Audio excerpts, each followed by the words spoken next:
Assalamu alaikum viewers. Today we are going to learn a new concept of operational amplifier. These are the mostly used analog devices in analog circuits, commonly known as op amps.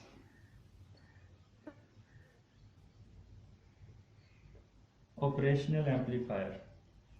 These are the active devices. In this chapter we are learning active devices, dependent sources that depend on us, that takes a signal and amplifies it with their gain, with their circuit gain known as K. It can be G or it can be beta, it can be mu. There are different gains of different circuits, can be current controlled, they can be voltage controlled. So this is also a active device operational amplifier, and it is called as operational amplifier because it can perform many operations, mathematical operations. It can perform many mathematical operations like addition, subtraction, division, multiplication. Even we can take differential and integration with operational amplifiers. So because they can perform mathematical operations, so we call it as operational amplifier.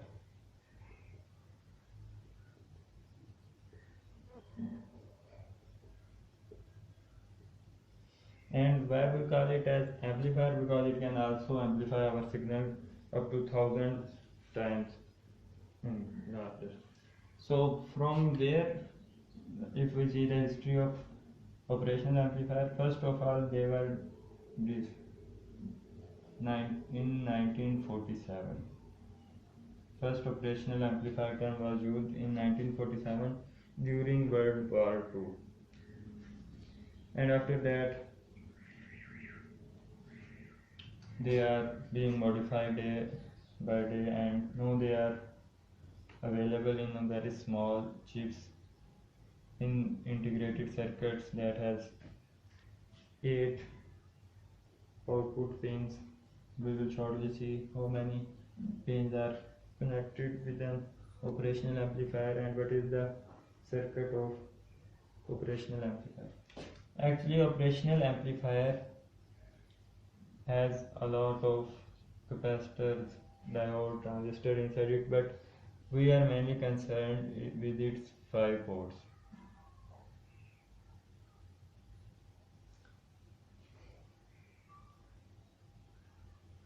It has 2 inputs. One is called non-inverting input, other is called inverting input. These are 2 power supplies. This is called positive power supply, this is negative positive power supply, this is negative power supply, this is our output. These are the 5 terminals that we will use in our circuits. So we apply positive VCC over here and negative VCC over here.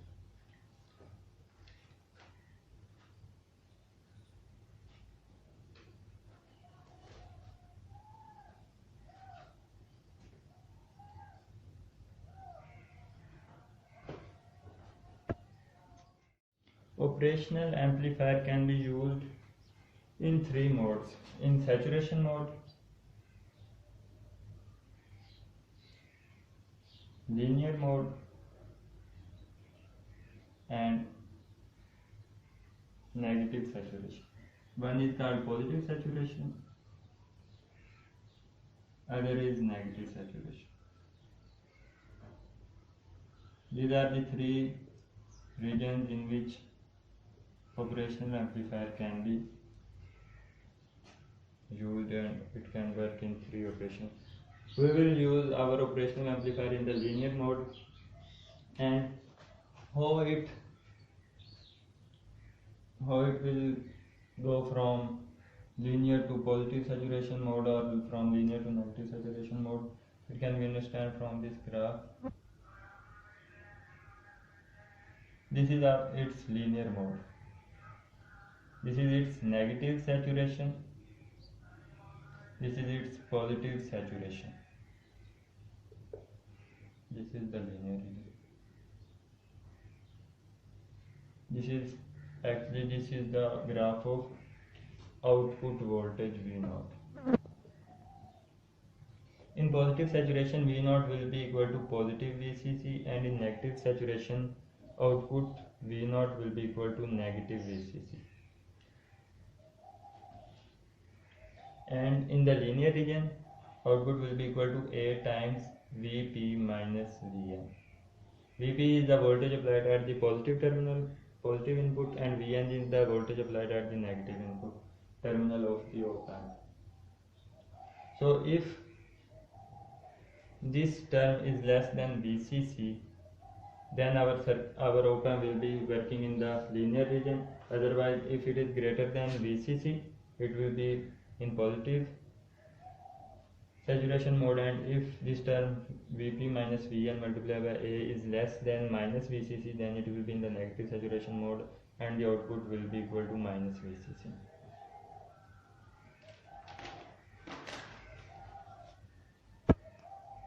Let's see the internal structure of an operational amplifier.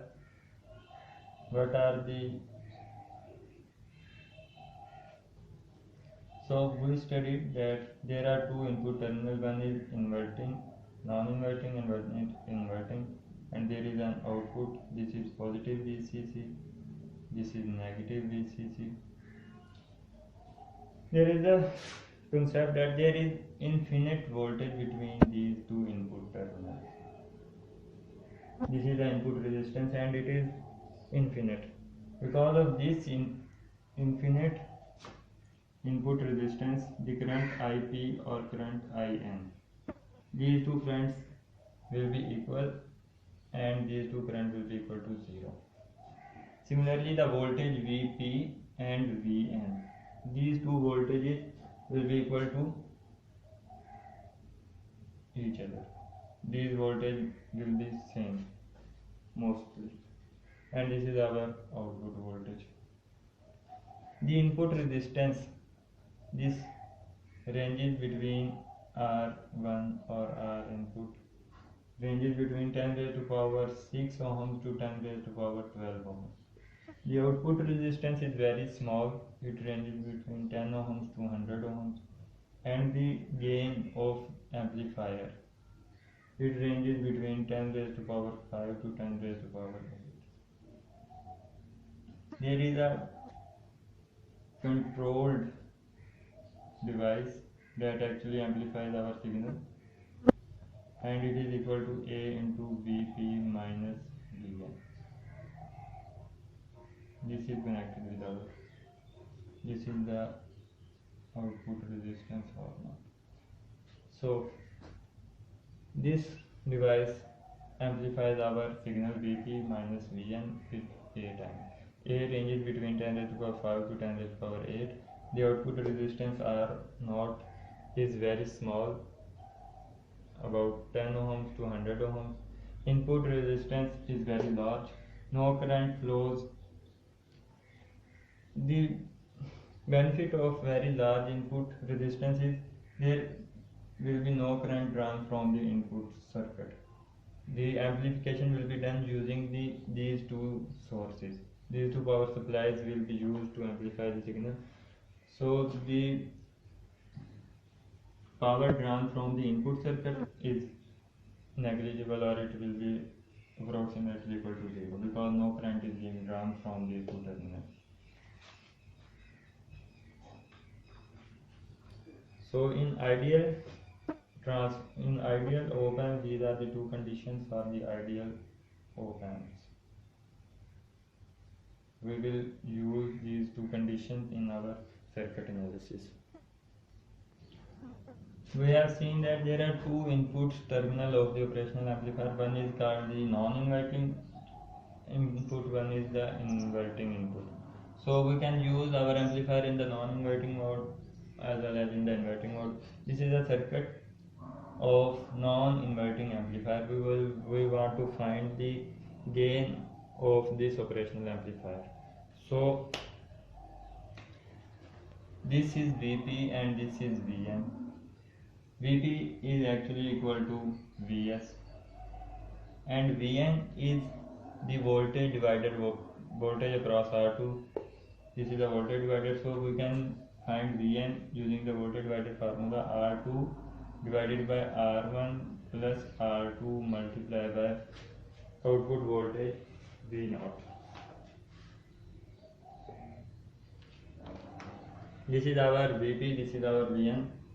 So V0 is equal to,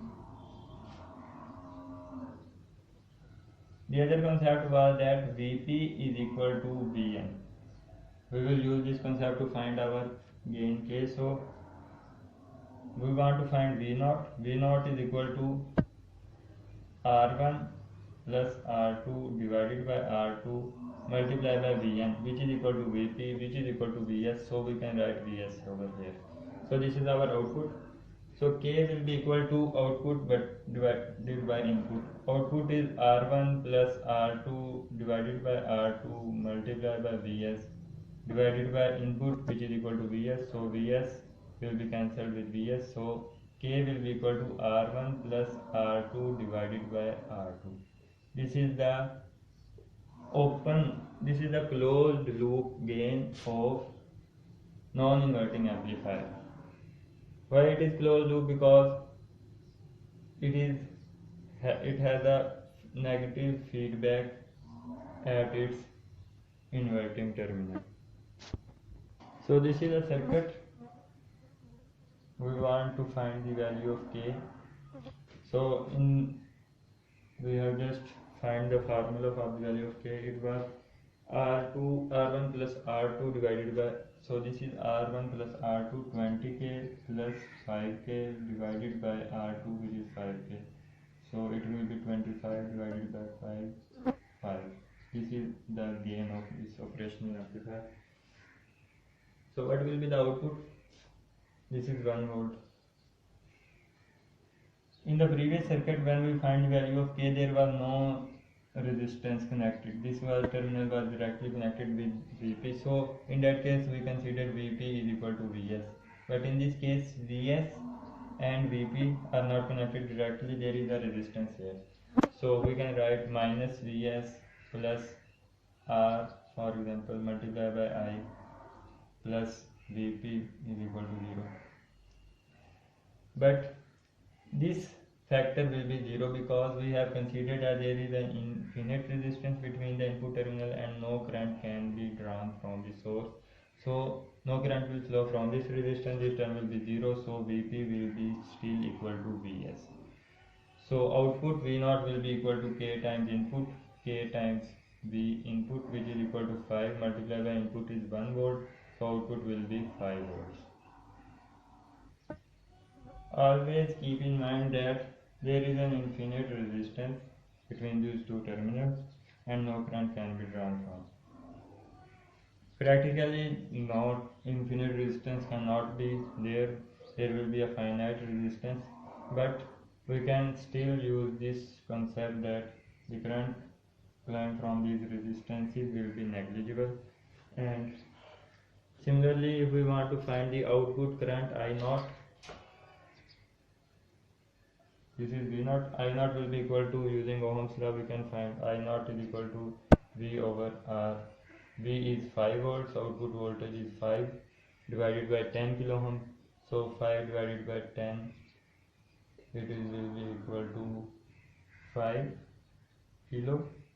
So it will be 10 raised by minus 4 ampere.